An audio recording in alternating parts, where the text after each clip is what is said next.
Hear now the story of our salvation, the story of how deeply God loved humankind, that God took our nature and lived among us, how Christ suffered and died for us, taking our sins upon himself. Hear the passion of our Lord according to St. Matthew. Glory to you, Lord. Then one of the 12, who was called Judas Iscariot, went to the chief priests and said, "What will you give me if I betray him to you?" They paid him 30 pieces of silver, and from that moment he began to look for an opportunity to betray him.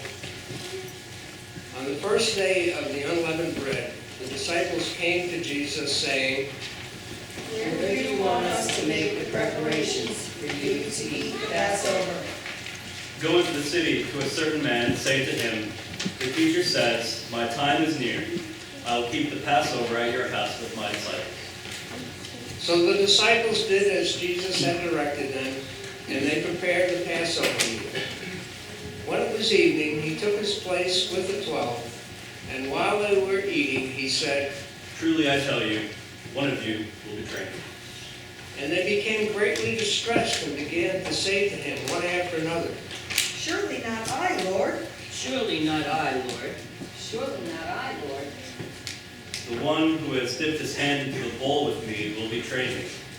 The Son of Man goes as it is written of him, but woe to the one by whom the Son of Man is betrayed. It would have been better for that one not to have been born. Judas, who had betrayed him, said, "Surely not I, Rabbi." You have said so.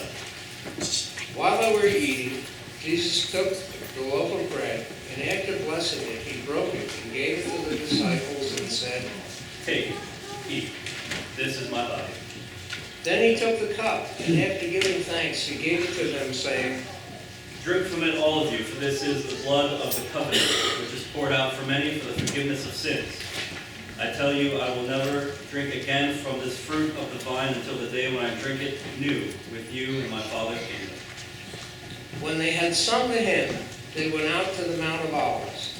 Then Jesus said to them, You will all become deserters because of me this night, for it is written, I will strike the shepherd, and the sheep of the flock will be scattered. But after I am raised up, I will go ahead of you to Galilee. Peter said to him, Will all become deserters because of you? I will never desert you. Truly I tell you, this very night before the cock crows, you will deny me 3 times. Even though I must die with you, I will not deny you. and so said all the disciples. Then Jesus went with them to a place called Gethsemane. He said to his disciples, Sit here while I go over there and pray. He took with him Peter and the 2 sons of Zebedee, and began to be grieved and agitated. Then he said to them, I am deeply grieved even unto death. Remain here and stay awake with me. And going a little further, he threw himself on the ground and prayed, My Father, if it is possible, let this cup pass from me. Yet not what I want, but what you want. Then he came to the disciples and found them sleeping. He said to Peter, So could you not stay awake with me 1 hour?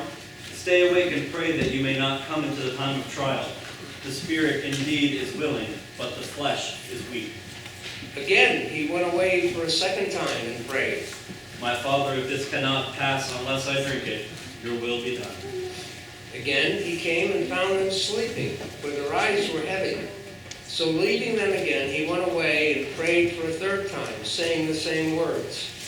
Then he came to the disciples and said to them, Are you still sleeping and taking your rest?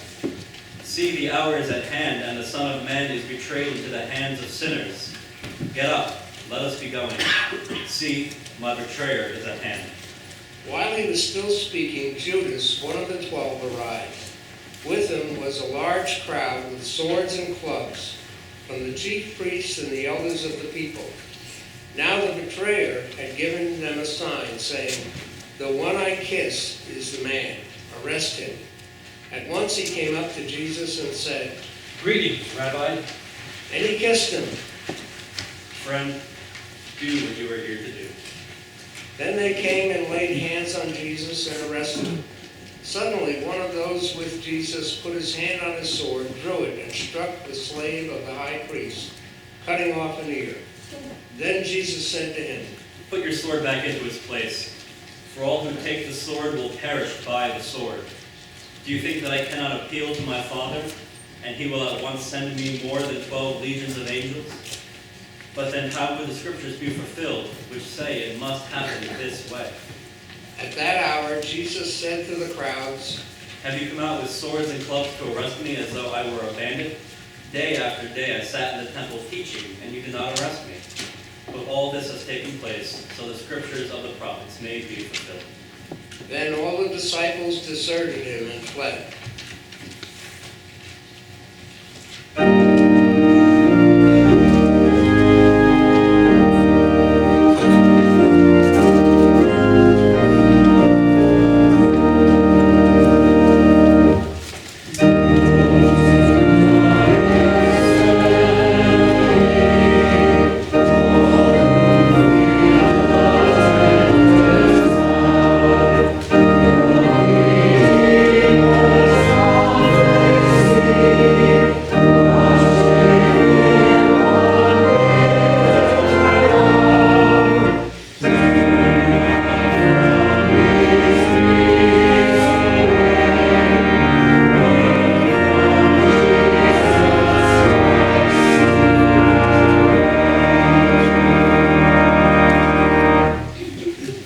Those who had arrested Jesus took him to Caiaphas, the high priest, in whose house the scribes and the elders had gathered.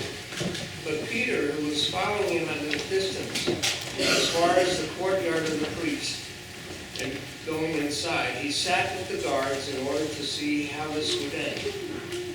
Now the chief priests and the whole council were looking for false testimony against Jesus, so that they might put him to death. But they found none, though many false witnesses came forward. At last, two came forward and said, This fellow said, I am able to destroy the temple of God and to build it in 3 days. The high priest stood up and said, Have you no answer? What is it that they testify against you? but Jesus was silent. Then the high priest said to him, I put you under oath before the living God. Tell us if you are the Messiah, the Son of God. You have said so. But I tell you, from now on you will see the Son of Man seated at the right hand of power and coming on the clouds of heaven. Then the high priest tore his clothes and said, He has blasphemed. Why do we still need witnesses? You have now heard his blasphemy. What is your verdict? He deserves death. Then they spat in his face and struck him, and some slapped him, saying, Prophesy to us, you Messiah. Who is it that struck you? Now Peter was sitting outside in the courtyard. A servant girl came to him and said, You also were with Jesus the Galilean. but he denied it before all of them, saying, I do not know what you are talking about. When he went out to the porch, another servant girl saw him, and she said to the bystanders, This man was with Jesus of Nazareth. again he denied it with oath. I do not know the man. After a little while, the bystanders came up and said to Peter, Certainly you are also one of them, for your accent betrays you. Then he began to curse, and he swore an oath. I do not know the man. At that moment the cock crowed. Then Peter remembered what Jesus had said.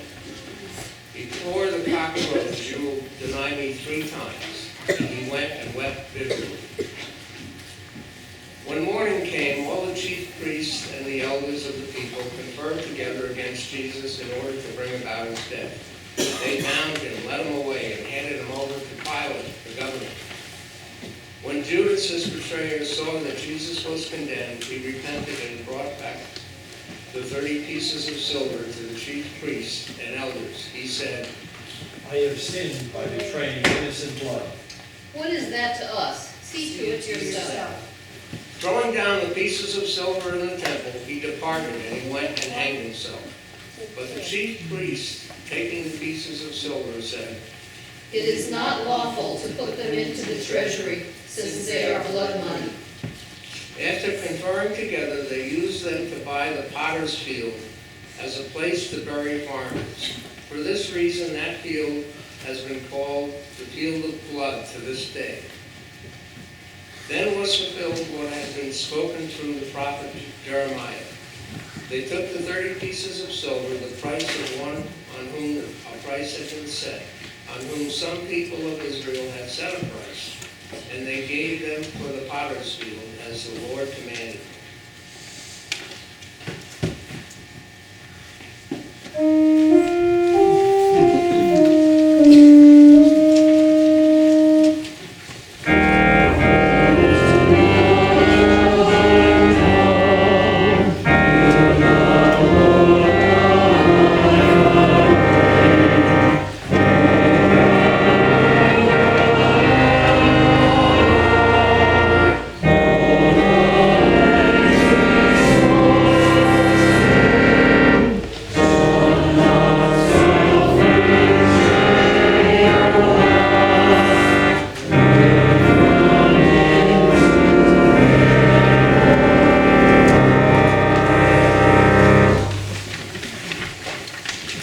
Now Jesus stood before the governor, and the governor asked him, Are you the king of the Jews? You say so. but when he was accused by the chief priests and elders, he did not answer. Then Pilate said to him, Do you not hear how many accusations they make against you? but he gave him no answer, not even to a single charge, so that the governor was greatly amazed. Now at the festival, the governor was accustomed to release a prisoner for the crowd, anyone whom they wanted. At that time, there was a notorious prisoner, Jesus Barabbas. So after they had gathered, Pilate said to them, Whom do you want me to release for you? Jesus Barabbas or Jesus who is called the Messiah? for he realized that it was out of jealousy that they had handed him over. While he was sitting on the judgment seat, his wife sent word to him, have nothing to do with that innocent man, for today I have suffered a great deal because of a dream about him. Now the chief priests and elders persuaded the crowds to ask for Barabbas and to have Jesus killed. The governor again said to them, Which of the two do you want me to release for you? Barabbas. Then what should I do with Jesus, who is called the Messiah? Let him be crucified. Then he asked, Why? What evil has he done? but they shouted all the more. Let him be crucified. So when Pilate saw that he could do nothing, but rather that a riot was beginning, he took some water and washed his hands before the crowd, saying, I am innocent of this man's blood. See to it yourselves. So he released Barabbas for them, and after flogging Jesus, he handed him over to be crucified. Then the soldiers of the governor took Jesus into the governor's headquarters. They gathered the whole cohort around him. They stripped him and put a scarlet robe on him. And after twisting some thorns into a crown, they put it on his head. They put a reed in his right hand, and knelt before him and mocked him, saying, Hail, King of the Jews! They spat on him, and they took the reed and struck him on the head. After mocking him, they stripped him of the robe and put his own clothes on him. And then they led him away to be crucified.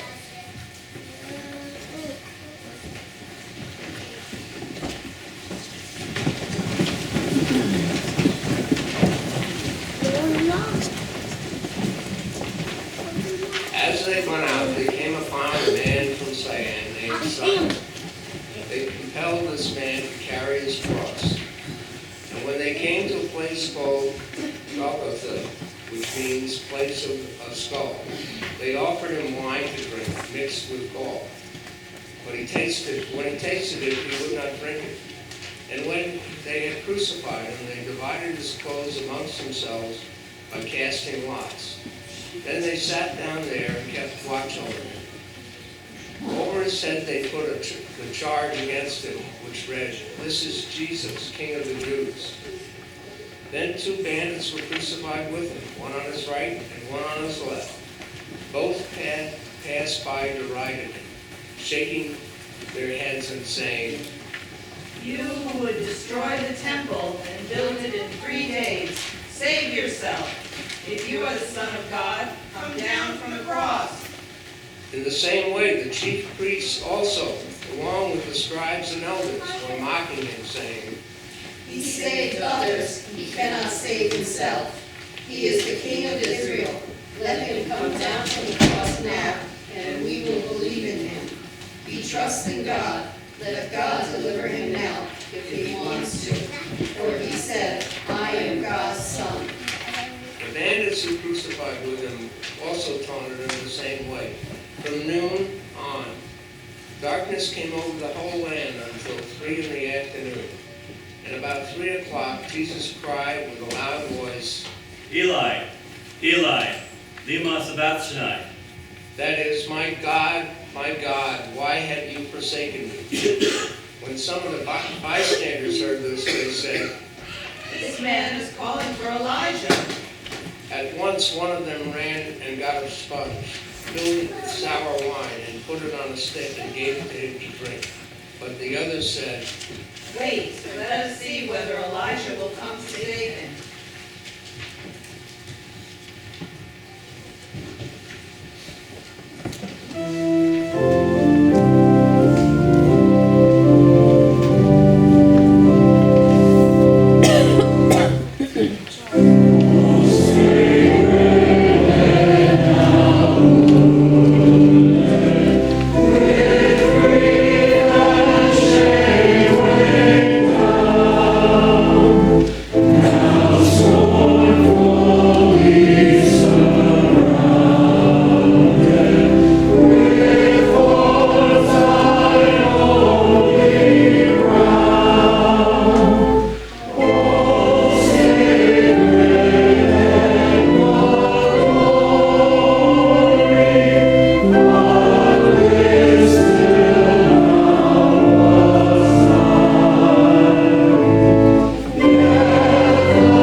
Then Jesus cried again with a loud voice and breathed his last.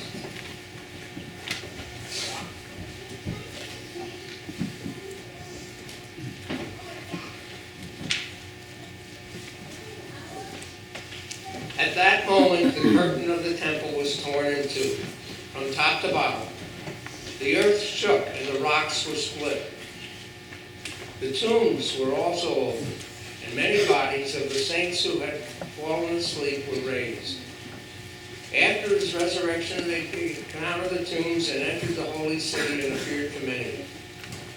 Now, when the centurion and those with him were keeping watch over Jesus, they saw the earthquake and what took place, and they were terrified and said, Truly, this man was God's son. Many women were also there, looking on from a distance. They were followed Jesus from Galilee and had provided for him. Among them were Mary Magdalene and Mary, the mother of James and Joseph, and the mother of the sons of Zebedee. When it was evening, there came a rich man from Arimathea named Joseph, who was also a disciple of Jesus. He went to Pilate and asked for the body of Jesus. Then Pilate ordered it to be given to him.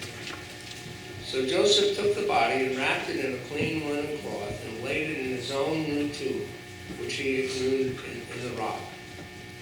Then he rolled a great stone to the door of the tomb and went away. Mary Magdalene and the other Mary were there, sitting opposite the tomb. The next day, that is, the day after preparation, the chief priests and the Pharisees gathered before Pilate and said, Sir, we remember what that impostor said while he was still alive. After 3 days I will rise again. Therefore, command the tomb to be made secure until the third day. Otherwise, his disciples may go and steal him away, and tell the people, he has been raised from the dead, and the last deception will be worse than the first. You have a guard of soldiers. Go, make it as secure as you can. So they went with the guard and made the tomb secure by sealing the stone. The Gospel of the Lord. Praise to you, O Christ. Please be seated.